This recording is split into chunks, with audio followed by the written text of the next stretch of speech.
video, but I still wanted to at least show you guys what happens. And this is a match where we had all different kind of weather extremes, and honestly, I was not doing great in the beginning, at least compared to the leaders.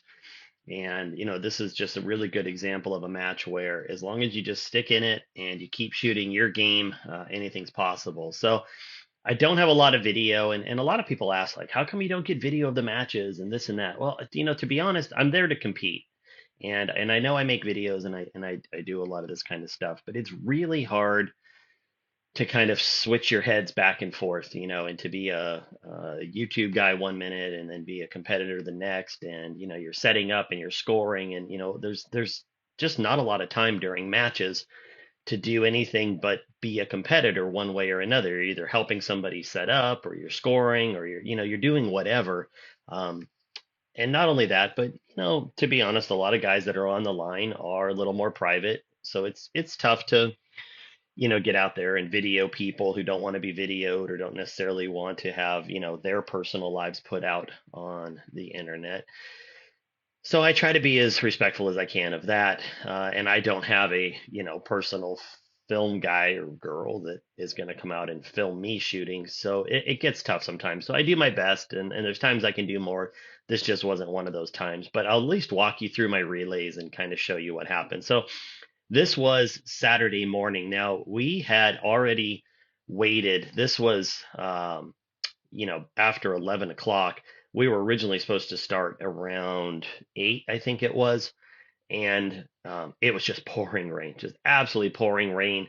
And we're on electronic targets, so we know we can finish in plenty of time. And the general consensus was postpone the match because everything on the radar said it was supposed to start dropping off in a couple hours.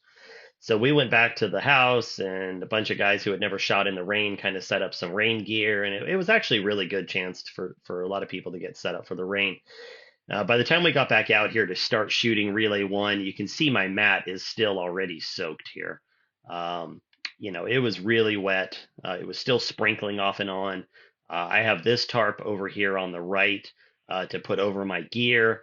I did not have one of my normal rain shields for my ammo, so I actually had a cooler over here that I stuffed a bunch of stuff in, and then it ultimately had my ammo in it to keep it out of the rain. But it was wet. I think relay one, I was on relay two. Relay one shot, and it was relatively dry. It sprinkled a little bit. It wasn't horrible. And then, of course, like 5 or 10 minutes before we're supposed to start shooting, it starts raining again. So, I actually don't mind shooting in the rain that much, as long as I've got my gear with me. I've got rain pants, rain jacket, waterproof shoes. I can cover my gun. Like, it's actually kind of just a nice different experience. I don't want to do it all the time, but as long as you're prepared, it's not so bad. So let's take a look at, and this was a Palma also, I will say that. So this is a traditional Palma format, which is 15 shots at 800 yards. Then we go back to 900 and shoot 15. Then we go back to 1,000, shoot 15. And then we shoot an 20 round string at 1,000. And then Sunday is the Palma again without the extra 1,000. So it's 15, 15, 15, 20 on Saturday, and then 15, 15, 15 on Sunday. So let's take a look at the 800 yard. It's a 1,000-yard target being shot at 1,000 yards, or at 800 yards. So, you have a natural advantage at 800 and ultimately at 900 as well. But at 800, you have a pretty huge advantage because you're shooting a target that's intended for 1,000 yards. It's still considered the long range target, so as such, it's used interchangeably at 8, 9, and 1,000. But the biggest advantage comes at 800. And there's kind of an old saying with shooting a Palma that you'll never win a Palma at 800 yards, but you can sure lose one at 800 yards. And that's usually like, if you kind of start off with any kind of train wreck at 800, it's really tough to make it up later on. So so here was my 800. I felt really good about it. The group is nice and centered up. 5 and 6 got away from me up here. Not really sure what happened, because here, 3, 4, I thought I had it centered up pretty good, and then 5 went high. I made an adjustment. 6 went high again. I made another adjustment, and then pretty much held on to it all the way through the rest of it. You got 8 up here, so 8, and then I don't remember where 9 went, but it's buried in here somewhere, and then it's right here behind 12, and then 10. So overall, I was very, very pleased. Gun was shooting tight. I was very happy with it. No complaints. Great way to start off the day. The other thing to keep in mind is that the 800 yard is the only place where you get unlimited sighters between the Palma rounds. So at 800, you get 15 shots, but you get unlimited sighters. Once we go back to 900, it's only 2 sighters. And then when we go to 1,000, it's 2 sighters. When we go to the 20 round 1,000, then you get unlimited again. So let's take a look at 900. I made a fundamental error. And you can see right here, and I mean, look, I'm by far from perfect. In fact, I sent this picture to Cortina, and I was like, "Hey, check out my 900." I dropped one, and he wrote back, and the first thing he wrote back was, "You should have come down." And I was like, "Yeah, I know. Hindsight's 2020." So you look at this though, and literally my entire group is on the top half of the 10 ring. Now, you look at 7, which is my shot that I lost out here, and yes, a better wind call would have saved it. But the truth is, if you look at shots 1, 2, 3, I'm pretty much centered up on the X ring. Could have come down maybe one click just to help. And then you see 4 starts going high. I just caught it. Came back down for 5 and 6, but then like I should have recognized that whether I fixed it or not, all of my shots were trending on the top side of the 10 ring. I should have come down 2 clicks. And, the truth is, knowing to do those things is what helps you save points. And it would have caught, this 7 would have caught down here if I had been paying more attention. Now, things get away from you. You're shooting well, whatever it is. And hey, I'm human, but still very happy. A lot of guys didn't drop any on the 900, so a little frustrating, but nevertheless, 1 point at 900 is not a deal breaker. There's plenty of room to make it up at the two 1,000 yards. So let's head back. But trust me, going forward, it was in my head. Keep an eye on my vertical here. Round. So the last stage of the Palma at 1,000. And this wasn't great. To be honest, there wasn't a ton of wind out there that should have caused this. I couldn't even begin to tell you how I managed to throw my first 2 shots in the 9 ring. Cider 2 was here. I felt really comfortable. Cider 1 is down here, somewhere down off target low.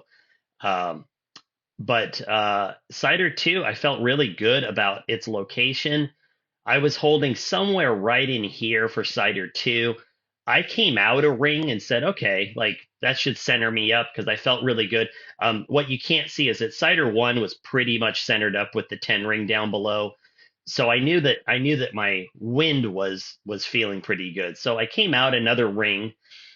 I thought, oh, this has got to be safe. And then boom, threw a 1 out here and was like, well, that's fun. 9-1 on. Okay, let's just get this, let's get it back centered up. So I came out a whole nother ring, thinking, well, there's got to be a little bit of a pickup that I'm missing. Maybe I wasn't seeing it. And then still threw another one out the left side. And I just kind of had to stop for a second. I kind of looked out there. I didn't see any changes. So I was holding almost out here at three, maybe 3.5 lines. Took another shot, and then you can see 3 came back in, and then I sort of have the opposite problem here. You can see that this group again is not centered up real well. But to be honest, I was a little scared of what was happening because when you start off with this kind of stuff, it just messes with you, and again. You just don't know what's going to happen sometimes. And so 3 centered up okay, 4 was a little low, 5 was low, and I came up a little bit. And you can see 7. I consciously said, well, I got to come back up. 7 went here, 8 dropped back down. I was like, well, I'm kind of bracketing that X ring almost. Okay, it's trending just a hair high. I better come down a click. So I came down a click, and you can see I threw 9 down here and went, well, shoot. I hate playing too many games with my turrets. And at this point, I was like, well, you know what? It's pretty much holding in the 10 ring. I'm just going to have to let this one ride because I'm clearly having just a little bit of vertical issue where I can't tell what the truth is. So then I hit 10 and then came back down for 11. 12 was pretty good. You can see 13, 14, and then 15. I'm pretty sure.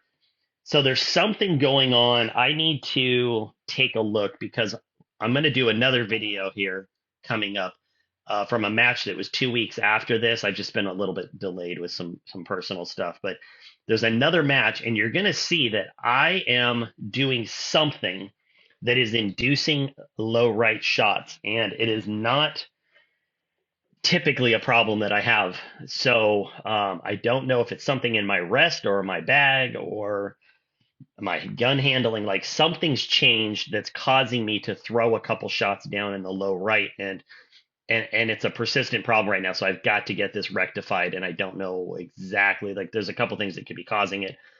So I'm going to have to get some video on myself shooting so that I can kind of see if I can help figure this out. Anyway, so this was this group, except for obviously these outliers here, this group could have, should have, been centered up a little bit better. I was scared of the downwind nines, so I held upwind more than I should have, you know, and it was just one of those relays. So I wasn't happy with this. Some of the top guys only dropped one or two, so dropping a couple points at 1,000 on a Palma like this, that's kind of a big deal.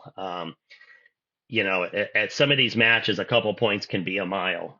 So I'm not gonna lie, I was feeling a little down on myself. Uh, I just felt like the gun had been shooting so much tighter. So anyway, this is how I ended the Palma string of it. So we had one more 1,000 yard, and it's going to be an unlimited cider, 20 rounds for record. So let's see how that one shaped up. Again, I'm having some centering up issues. This should have come down a click. It wouldn't have really saved me anything. Like there's nothing that would have caught because these did just barely catch. But this is not how I should be shooting. I should have recognized after 10 and then 11.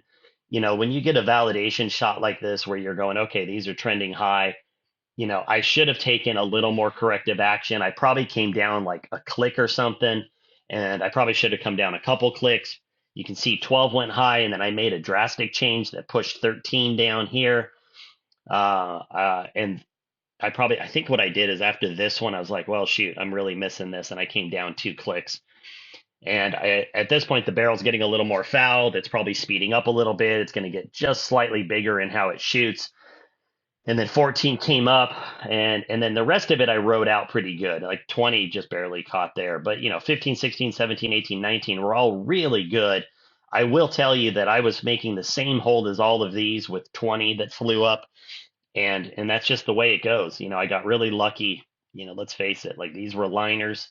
Any one of these, shots 2, 12, or 20 could have easily, easily gone out. But the 197 wasn't bad. I think that was right there with the, it was within a point or so of kind of the average. I was still on the low end.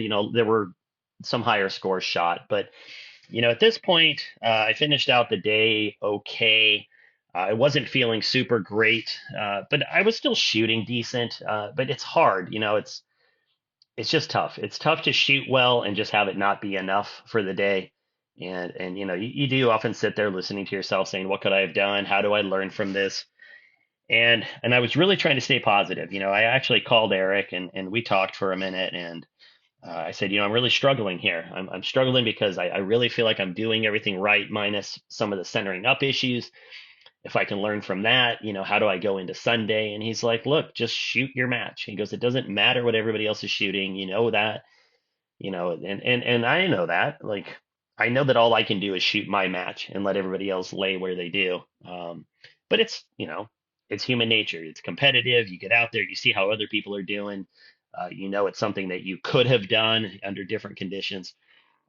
And so I tried to go home and just kind of relax, regroup, and come out the next day and shoot my game. And that's Saturday finished up. So to give you an example, so this is all the FTR people. I'm down here in the FO, the F Open.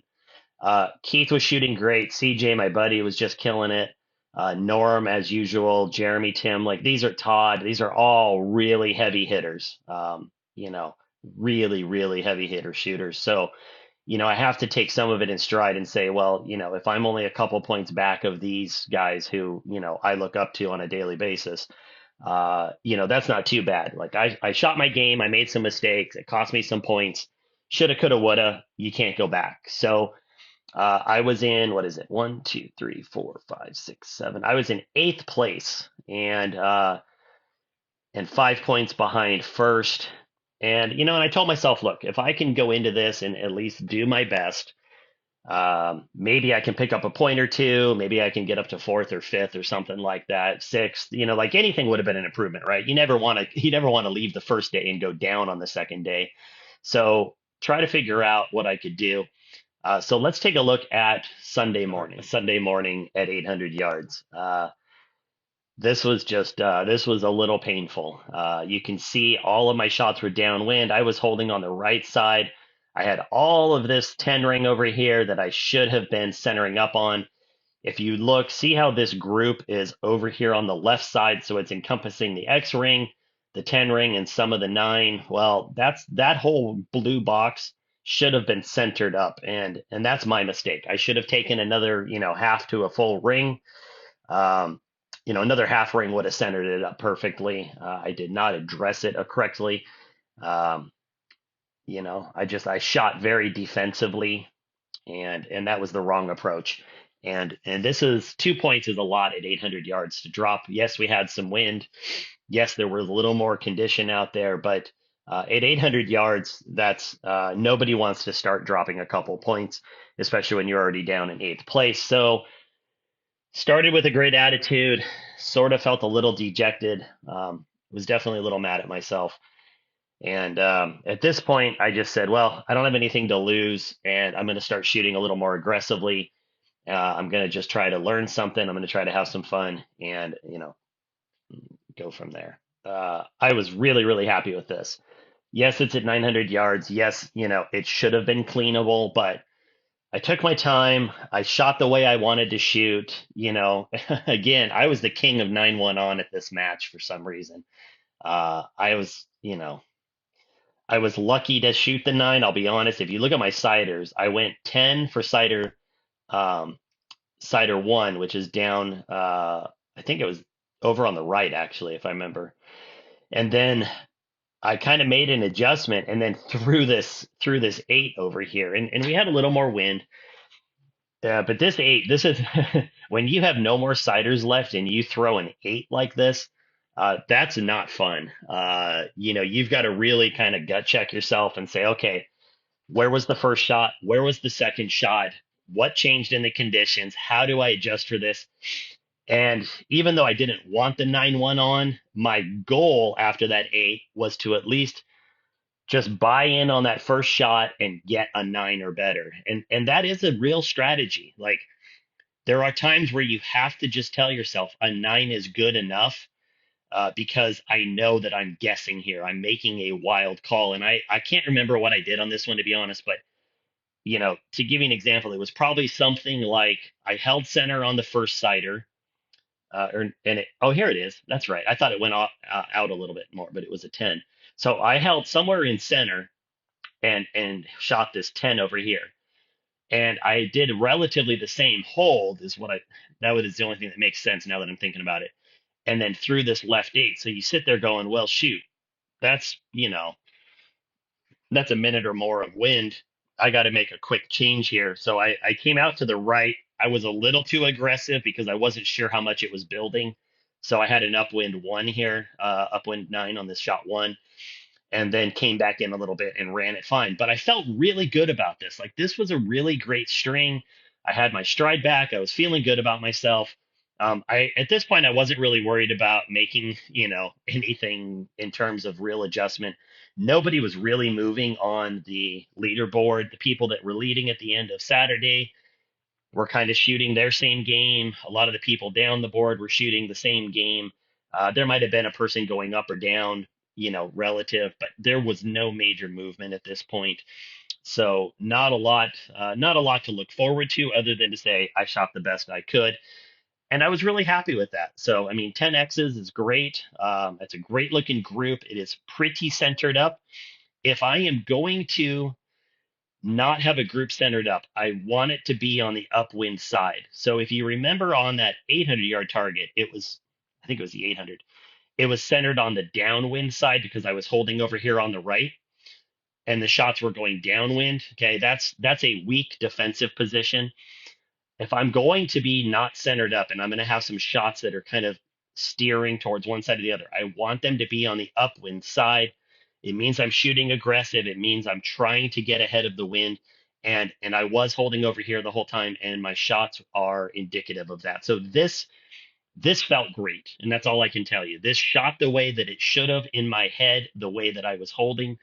I definitely played it more aggressive, and I was rewarded for it. And sometimes you just have to remember there's different ways to shoot. Sometimes you shoot aggressive, sometimes you shoot defensive. This was a day where I had to shoot, aggressive in order to get the shots where I wanted them. My entire weekend, I was ecstatic. You know, I shot a clean. I was the only person that shot a clean. That's no reflection on the other shooters because it was very, very tough conditions. I got lucky. I mean, let's face it, two and three were very lucky shots to catch. But the fact is, I was shooting very quickly in the wind. I was making some very fast adjustments.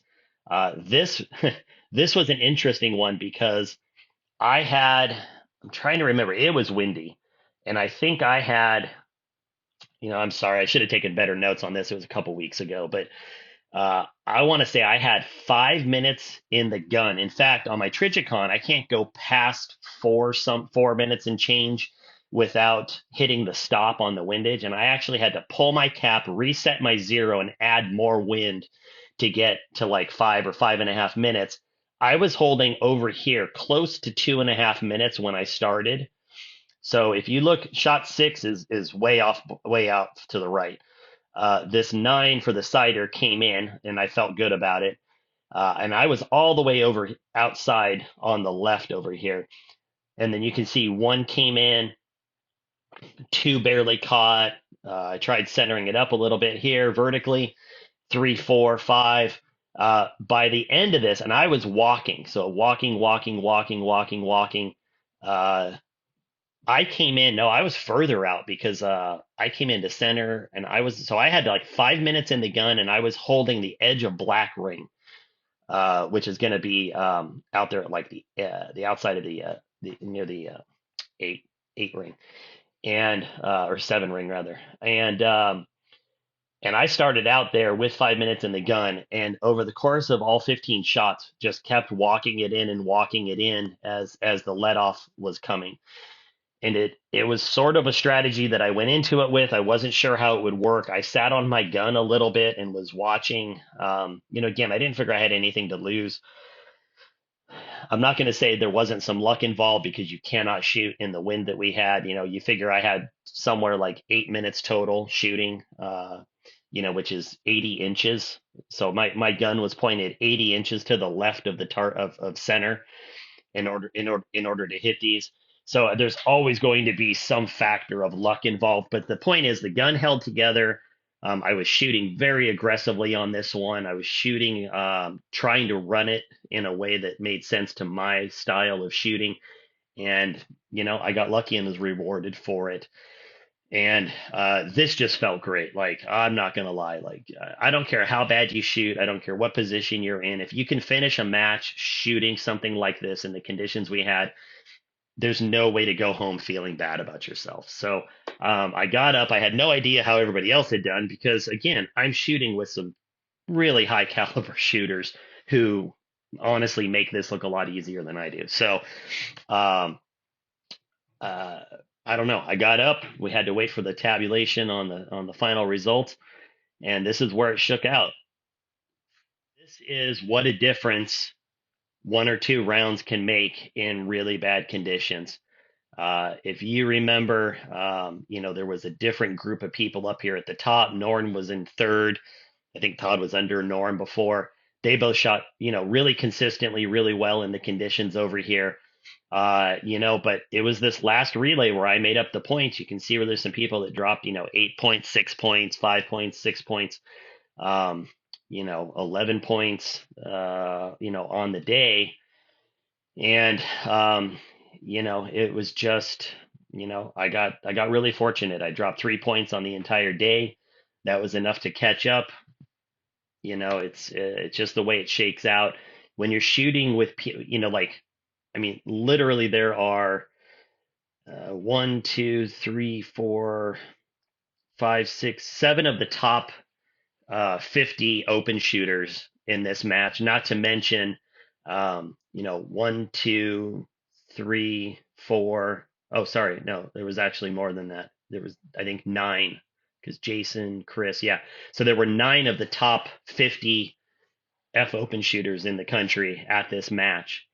And, like, you got to fight. And I'm thankful for talking to Eric the night before. I'm thankful for trying to just do what I did, and I'm also thankful for just getting a little lucky along the way. Sometimes that's what it takes. But it was a fun match. I say that now in retrospect. It was not fun going through it.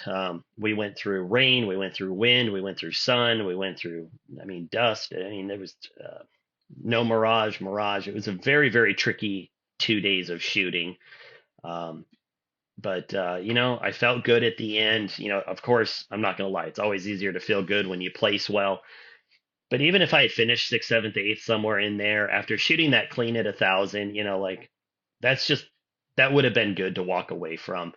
The fact that I finished third, that's great. Todd out X'd me here by 3 X's, and he's a master with those X's. So just to be even close to where Todd was and Norm and those guys, it's it's a privilege. So anyway, another great match out at Rattlesnake. I really, really tell people, if you can come out and shoot Rattlesnake, it's one of my favorite ranges, if not my favorite range to shoot at in the country.